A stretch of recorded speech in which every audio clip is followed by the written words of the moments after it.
الحمدللہ وحدہ رب اشرح لی صدری ویسر لی امری واحلل عقدۃ من لسانی یفقہوا قولی اعوذ باللہ من الشیطان الرجیم ما کان محمد ابا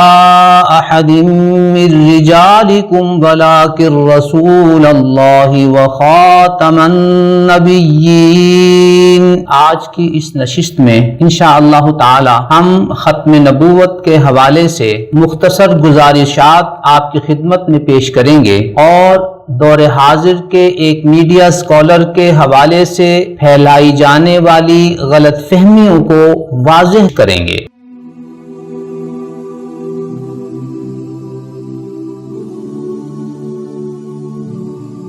قرآن کریم کی اس آیت مبارکہ میں اللہ رب العزت نے نبی اکرم صلی اللہ علیہ وسلم کو خاتم النبیین قرار دیا ہے۔ صحیح بخاری کی حدیث نمبر 3455 اور صحیح مسلم کی حدیث نمبر 4773 میں نبی اکرم صلی اللہ علیہ وسلم ارشاد فرماتے ہیں، کانت بنو اسرائیل تسوسہم الانبیاء، بنو اسرائیل کی قیادت ان کے انبیاء کیا کرتے تھے۔ کلما ہلک نبی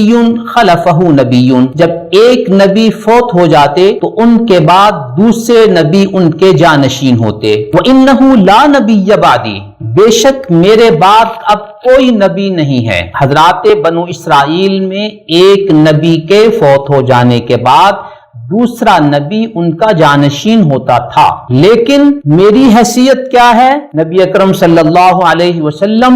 واضح طور پر ارشاد فرماتے ہیں، وَإِنَّهُ لَا نَبِيَّ بَعْدِي، یقیناً میرے بعد کوئی نبی نہیں ہے۔ نبی اکرم صلی اللہ علیہ وسلم نے اپنی احادیث مبارکہ میں اس بات کی طرف واضح اشارہ فرمایا ہے کہ میرے بعد بہت سے جھوٹے نبوت کے دعوے دار منظر عام پر آئیں گے۔ نبی اکرم صلی اللہ علیہ وسلم ارشاد فرماتے ہیں، لا تقوم الساعۃ حتی یبعث دجالون کذابون قریبا من 30، قیامت سے پہلے کچھ دجال اور کذاب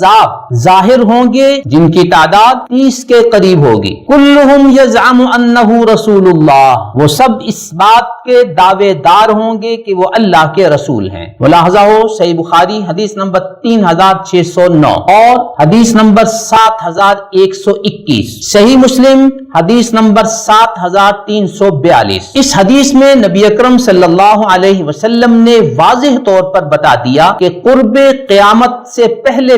30 کے قریب جھوٹے کذاب اور دجال ظاہر ہوں گے جو نبوت و رسالت کے دعوے دار ہوں گے۔ نبی اکرم صلی اللہ علیہ وسلم ان کو دجال اور کذاب فرما رہے ہیں۔ ایک اور حدیث ملاحظہ ہو، نبی اکرم صلی اللہ علیہ وسلم ارشاد فرماتے ہیں، انہ سیکون فی امتی 30 کذابون، میری امت میں 30 جھوٹے ظاہر ہوں گے۔ کلہم یزعم انہ نبی، ہر ایک اس بات کا دعوے دار ہوگا کہ وہ نبی ہے۔ وانا خاتم النبیین لا نبی بعدی، میرا اعلان سن لو کہ میں خاتم النبیین ہوں، میرے بعد کوئی نبی نہیں ہے۔ ملاحظہ ہو سنن ترمذی حدیث نمبر 2219، نیز صحیح ابن حبان حدیث نمبر 7238۔ محترم سامعین، قرآن کریم کی اس آیت مبارکہ اور ان 3 احادیث شریفہ میں نبی اکرم صلی اللہ علیہ وسلم کے خاتم النبیین ہونے کے حوالے سے صورتحال بالکل واضح طور پر ہمارے سامنے آ گئی۔ نیز جو جھوٹے کذاب اور دجال قیامت سے پہلے ظاہر ہوں گے اور وہ نبوت و رسالت کے دعوے دار ہوں گے،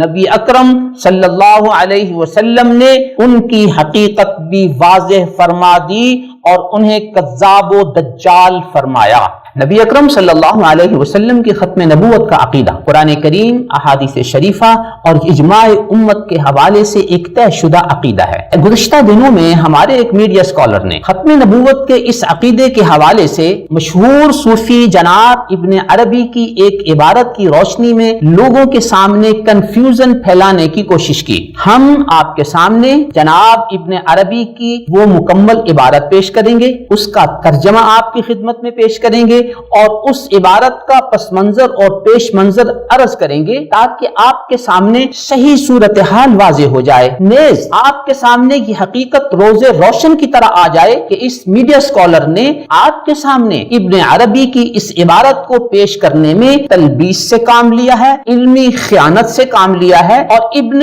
عربی کی اس عبارت کو کیا سے کیا بنا دیا ہے۔ اس وضاحت کے بعد ہم آپ کو ان کا کلپ بھی سنوائیں گے۔ ابن عربی رحمہ اللہ کی عبارت ہم ان کی کتاب فتوحات مکیہ جلد 3 صفحہ 6 کے حوالے سے آپ کے سامنے حرف بحرف پیش کرتے ہیں۔ فَإِنَّ النُّبُوَّةَ الَّتِي انقطعت بوجود رسول اللہ صلی اللہ علیہ وسلم، نبی اکرم صلی اللہ علیہ وسلم کی وجہ سے جس نبوت کا خاتمہ ہوا، انما ہی نبوت التشریع لا مقامها، یہ تشریع والی نبوت ہے،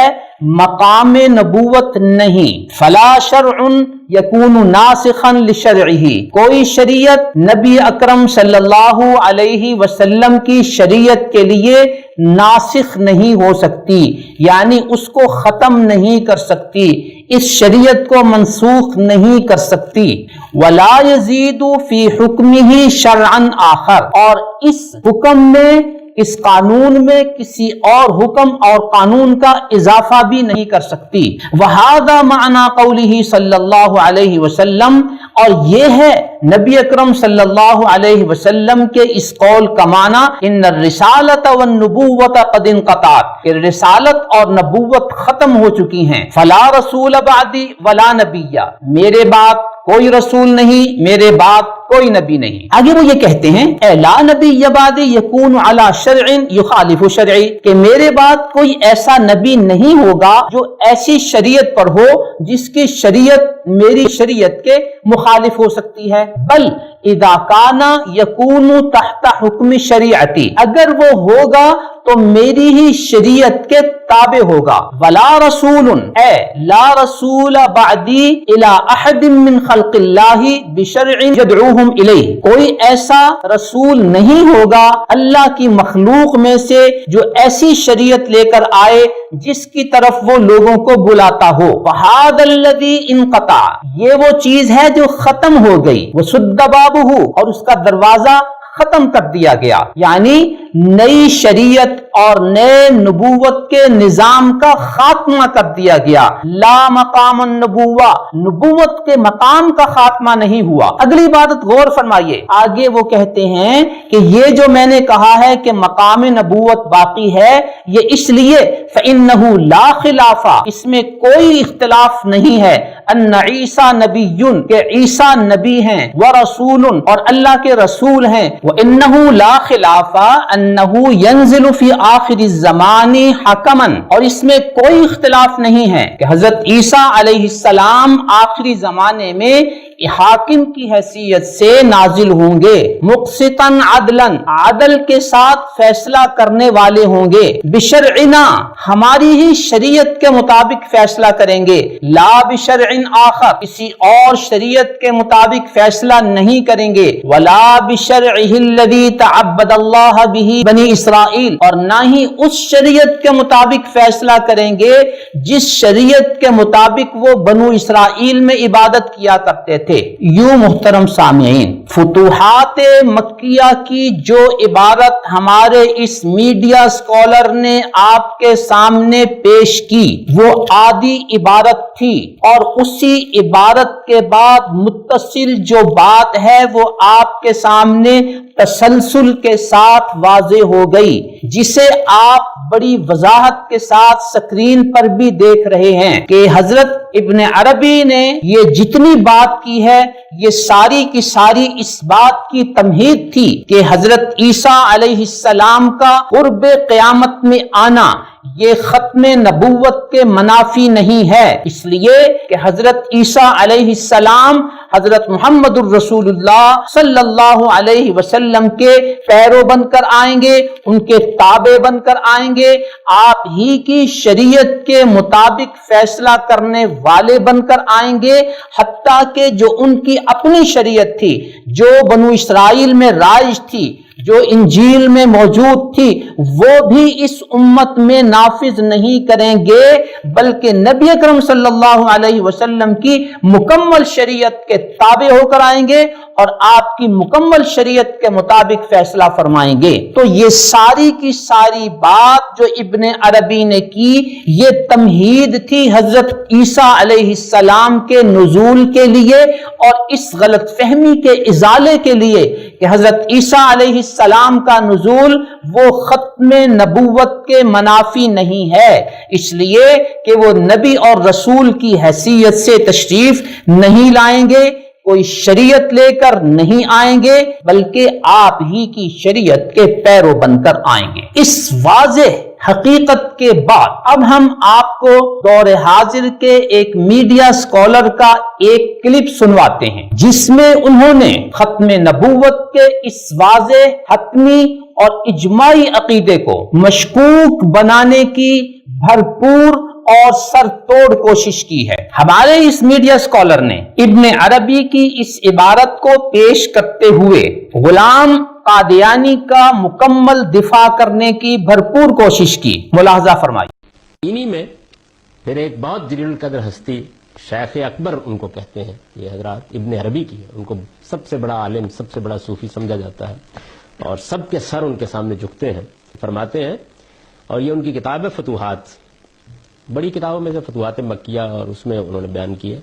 فَإِنَّ النَّبُوَّةَ الَّتِي انْقَطَعَتْ بِوُجُودِ رسول اللہ صلی اللہ علیہ وسلم انما ہے نبوت التشریع لا مقامها۔ چنانچہ جو نبوت نبی صلی اللہ علیہ وسلم پر ختم ہوئی،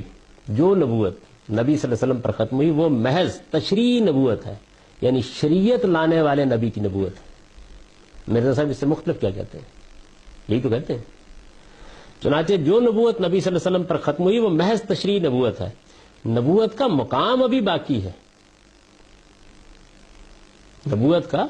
مقام ابھی باقی ہے۔ فلا شرع یکون ناسخا لشرعہ صلی اللہ علیہ وسلم، کہتے ہیں کہ نبوت کے ختم ہونے کا مطلب یہ ہے کہ اب کوئی نئی شریعت آ کر نبی صلی اللہ علیہ وسلم کی شریعت کو نہ منسوخ کرے گی، ولا یزید فی حکمہ شرع آخر، اور نہ آپ کے قانون میں کسی نئے قانون کا اضافہ کرے گی۔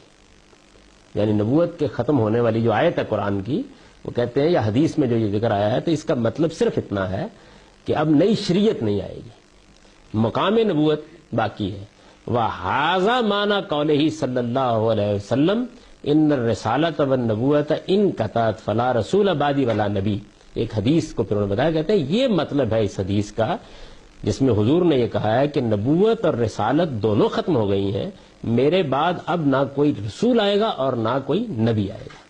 یہ حدیث انہوں نے نقل کیا، یہ مطلب ہے اس کا۔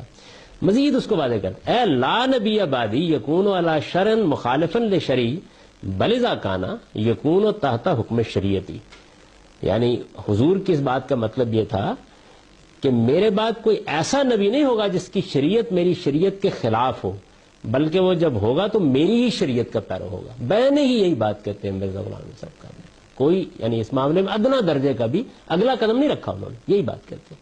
جب آپ کے سامنے یہ حقیقت روز روشن کی طرح واضح ہو گئی کہ جناب ابن عربی نے یہ عبارت فتوحات مکیہ جلد 3 صفحہ 6 میں سیدنا عیسیٰ علیہ السلام کے نزول کی تمہید کے طور پر پیش کی تھی، جس میں سے آدھی عبارت کو اس میڈیا سکولر نے آپ کے سامنے پیش کر کے غلام قادیانی کے میسج کو کنوے کرنے کی کوشش کی اور غلام قادیانی کا دفاع کرنے کی کوشش کی۔ جب اس نے یہ جملہ پڑھا انما ہی نبوت التشریع لا مقامها، کہ یہ ایک تشریعی نبوت ہے، مقام نبوت ختم نہیں ہوا، یہاں پر وہ یہ کہتے ہیں کہ مرزا صاحب اس سے مختلف کیا کہتے ہیں، یہی تو کہتے ہیں۔ آخر میں جا کر جب انہوں نے یہ بات کی کہ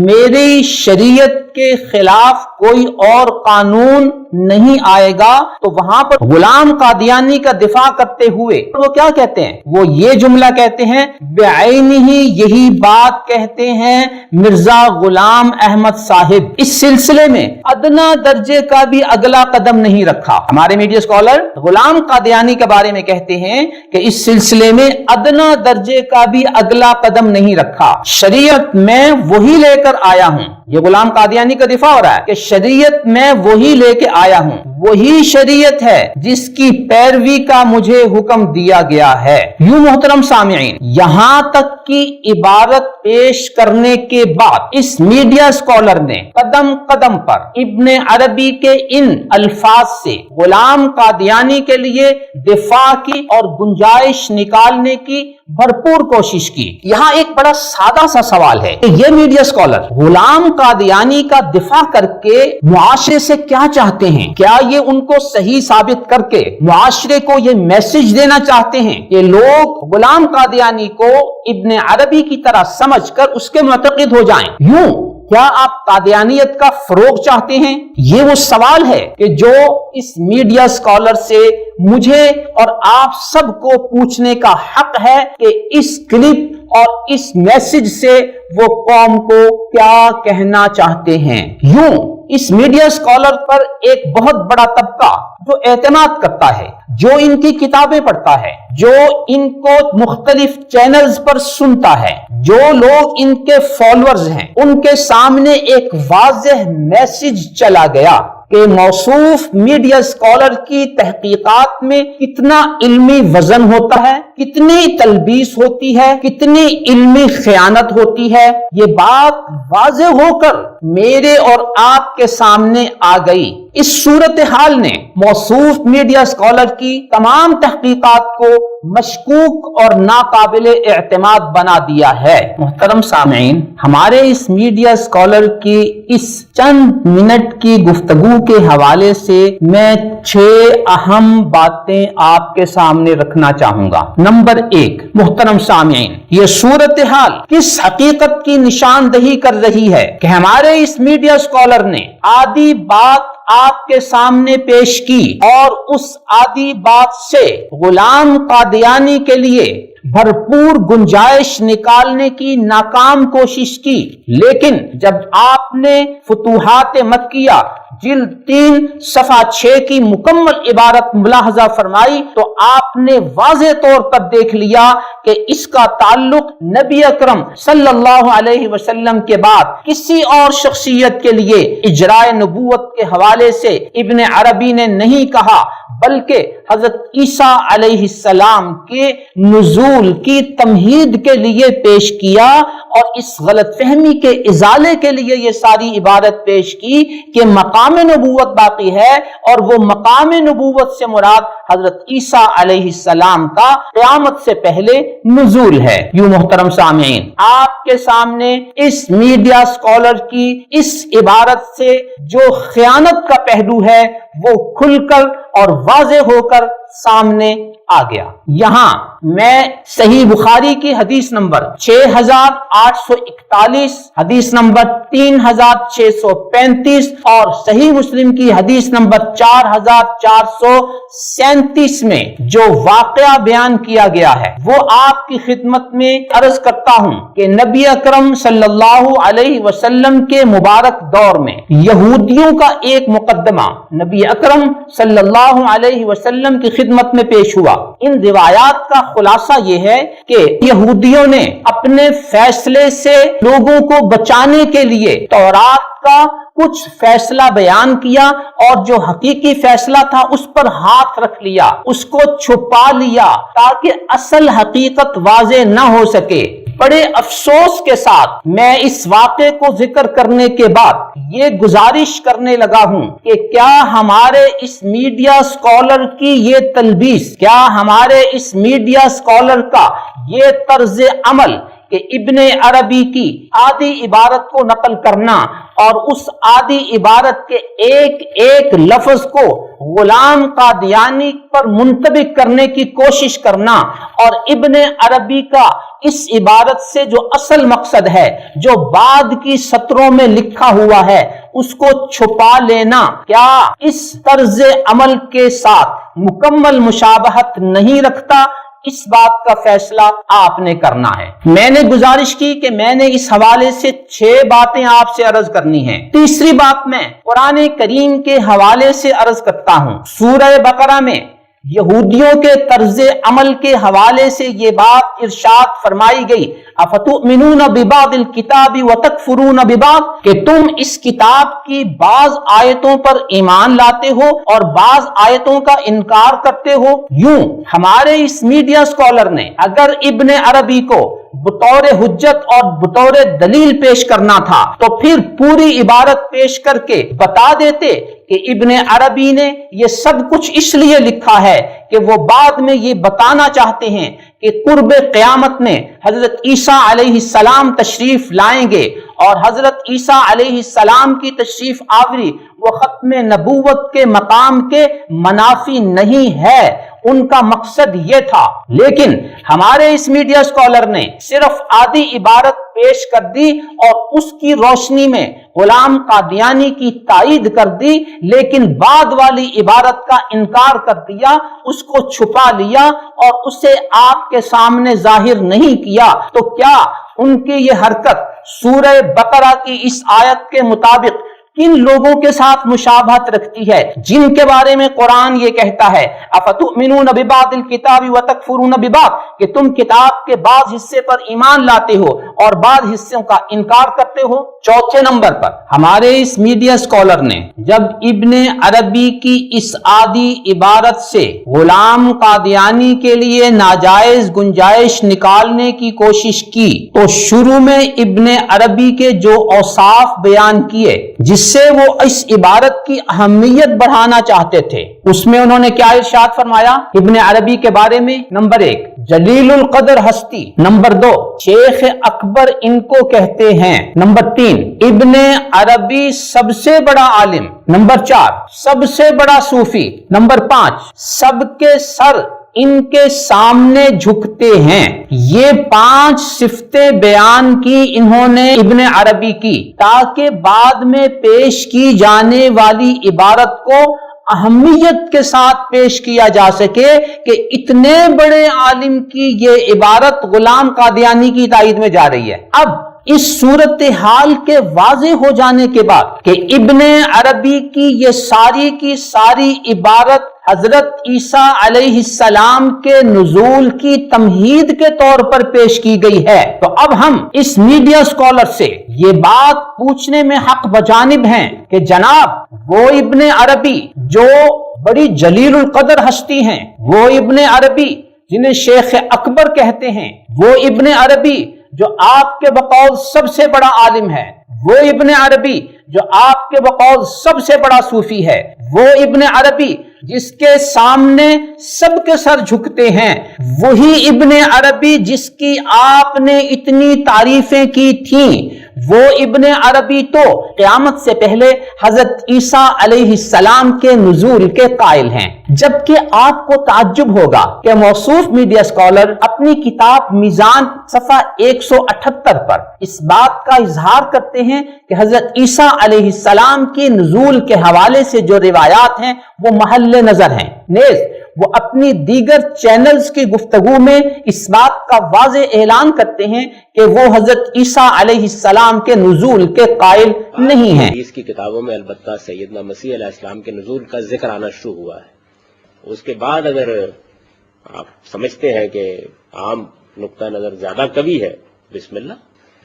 اور اگر آپ وہ رائے قائم کریں جو میرا اس معاملے میں رجحان ہے، تو امید ہے کہ غور و خوض کے کچھ اور سامان بھی کھلیں گے آپ کے۔ کیا میں اور آپ یہ سوال پوچھنے کا حق رکھتے ہیں کہ جن ابن عربی کو آپ بہت بڑی شخصیت قرار دے کے ان کی عادی عبادت سے غلام قادیانی کے دفاع کی کوشش کر رہے تھے، انہی اوصاف کے حامل جب حضرت عیسیٰ علیہ السلام کے نزول کے قائل ہیں تو پھر یہ نظریہ آپ کے لیے قابل قبول کیوں نہ ہوا؟ یوں عادی عبادت کو پیش کرنا اور عادی عبادت میں موجود میسج سے انکار کرنا، یہ علمی دنیا میں خیانت اور تلبیس کے نام سے یاد کیا جاتا ہے۔ یہاں یہ بات بھی آپ کے پیش نظر رہے کہ جناب ابن عربی اپنی اس عبارت میں دو جگہ پہ یہ بات واضح طور پر کہتے ہیں کہ لا خلافہ، حضرت عیسیٰ علیہ السلام کے نزول کے حوالے سے امت مسلمہ میں کوئی اختلاف نہیں ہے۔ یوں حضرت عیسیٰ علیہ السلام کے نزول کے عقیدے کو جناب ابن عربی ایک متفقہ عقیدہ قرار دے رہے ہیں، جبکہ ہمارے یہ موصوف میڈیا اسکالر امت اسلامیہ کے اس متفقہ عقیدے سے انکار کر رہے ہیں۔ کیا میں اور آپ یہ سوال پوچھنے کا حق نہیں رکھتے کہ آپ جن ابن عربی کی عبارت کو قادیانی کے دفاع کے لیے پیش کر رہے تھے، اس کے بعد کی 4 سطریں جب حضرت عیسیٰ علیہ السلام کے نزول کے حوالے سے واضح ہیں تو آپ کا اس پر ایمان کیوں نہیں ہے؟ یوں محترم سامعین، ہماری اس گفتگو سے آپ کے سامنے یہ بات کھل کر آ گئی کہ ابن عربی کی یہ مکمل عبارت کس مقصد کے لیے تھی؟ حضرت عیسیٰ علیہ السلام کے نزول کی تمہید کے حوالے سے۔ تو یوں جب ہم نے پوری عبارت کو پڑھا تو یہ پوری کی پوری عبارت موصوف میڈیا اسکالر کے حق میں جاتی ہے یا ان کے خلاف جاتی ہے؟ کیوں کہ اس میں عیسیٰ علیہ السلام کے نزول کا تذکرہ ہے اور وہ عیسیٰ علیہ السلام کے نزول کو نہیں مانتے۔ یوں جب وہ ابن عربی کی اس پوری عبارت اور اس پورے میسج کو نہیں مانتے تو اس کی آدھی عبارت کو پیش کرنے کا انہیں کیا حق پہنچتا ہے اور اس سے ان کا موقف کس حد تک ثابت ہو سکتا ہے؟ یہ حقیقت آپ کے سامنے واضح ہو کر آ گئی۔ جہاں آپ نے ملاحظہ فرمایا کہ موصوف میڈیا اسکالر نے جب ابن عربی کی یہ عبارت پیش کی تھی اور اس کے متصل بعد جو سطریں ہیں اس میں جو موقف تھا، اس موقف کو انہوں نے آپ سے کیوں چھپایا؟ کیا جو شخص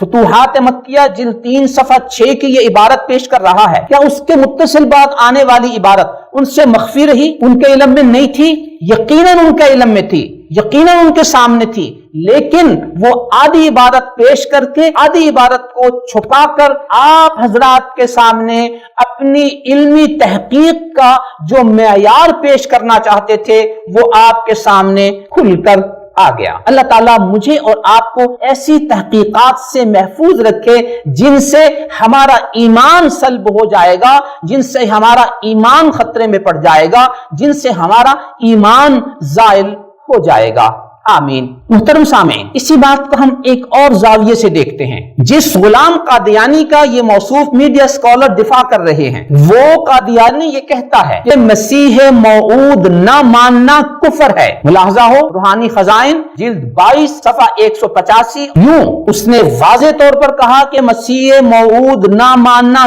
کفر ہے۔ یہاں ہم اس میڈیا اسکالر سے یہ سوال کرتے ہیں کہ جناب آپ ہمیں یہ بتائیں کہ کیا آپ غلام قادیانی کو مسیح موعود مانتے ہیں یا نہیں مانتے؟ اگر آپ اسے مسیح موعود مانتے ہیں تو ہمیں بتائیں اور اپنی ان سابقہ عبارات سے، اپنے اس سابقہ موقف سے، ان سابقہ تحریرات سے برات کا اعلان کریں، ان سے رجوع کریں جن میں آپ نے کہا تھا کہ حضرت عیسیٰ علیہ السلام قیامت سے پہلے نہیں آئیں گے اور میں اس تحقیق کا قائل نہیں ہوں۔ آپ ان تمام اپنی سابقہ تحریرات سے برات کا اعلان کریں، اور اگر آپ غلام قادیانی کو مسیح موعود نہیں مانتے تو اس کے موقف کے اعتبار سے آپ اس کے نزدیک کافر ہیں، کیونکہ وہ کہتا ہے مسیح موعود نہ ماننا کفر ہے۔ آپ اگر ان کو مسیح موعود نہیں مانتے تو ان کے نزدیک آپ کافر ہیں، تو پھر کیا آپ ایک کافر کا دفاع کر رہے ہیں؟ یوں موصوف میڈیا اسکالر آپ کے فالوورز،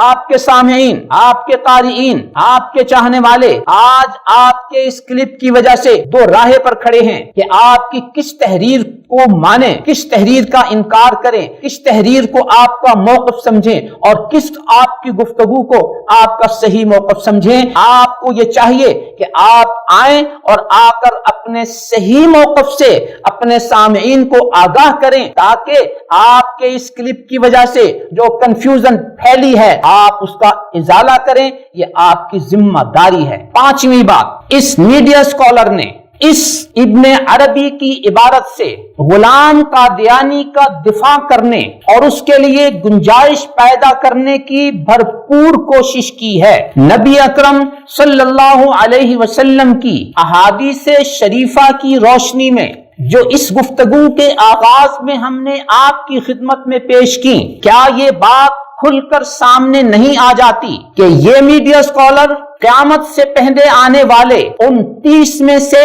ایک کذاب اور ایک دجال کا دفاع کر رہے ہیں، اور وہ بھی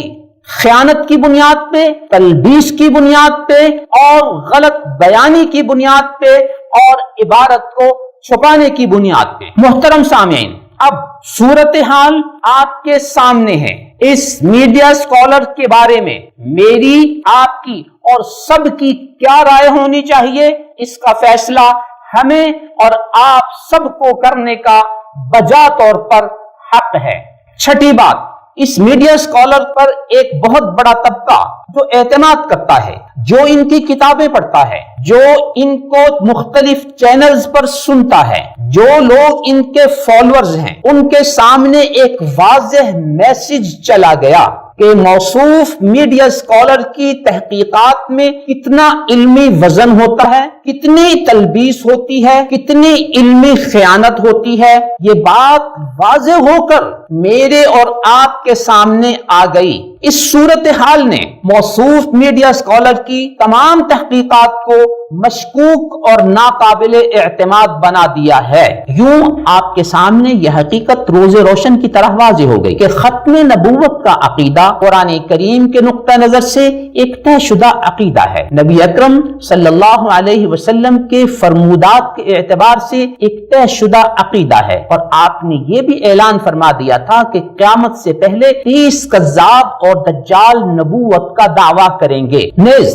آج کی اس گفتگو میں جناب غامدی صاحب نے ابن عربی کی عبارت سے غلام قادیانی کے دفاع کرنے کی جو کوشش کی، اس کی حقیقت حال آپ کے سامنے واضح کر دی گئی کہ وہ عبارت بنیادی طور پہ تمہید تھی حضرت عیسیٰ علیہ السلام کے نزول کے حوالے سے، لیکن غامدی صاحب نے آدھی عبارت کو پیش کر کے اس کو غلام قادیانی پر منطبق کرنے کی کوشش کی اور بقیہ عبارت کو انہوں نے چھوڑ دیا۔ یوں ابن عربی کے حوالے سے انہوں نے غلام قادیانی کے موقف کا دفاع کرنے کی جو کوشش کی، یہ ایک ناکام کوشش تھی۔ علمی دنیا میں اس کا کوئی وزن نہیں ہے۔ اللہ تعالیٰ مجھے اور آپ کو ایسی تحقیقات سے محفوظ رکھے جن سے ہمارا ایمان سلب ہو جائے گا، جن سے ہمارا ایمان خطرے میں پڑ جائے گا، جن سے ہمارا ایمان زائل ہو جائے گا۔ آمین انشاءاللہ تعالی۔ اگلی نشست میں جناب ابن عربی کی مزید عبارات کی روشنی میں ابن عربی کا موقف آپ کی خدمت میں پیش کیا جائے گا، اور موصوف میڈیا اسکالر کی آج کی اس گفتگو کا تجزیہ جاری رہے گا۔ نظروا للطيبة ونور طه يسطعون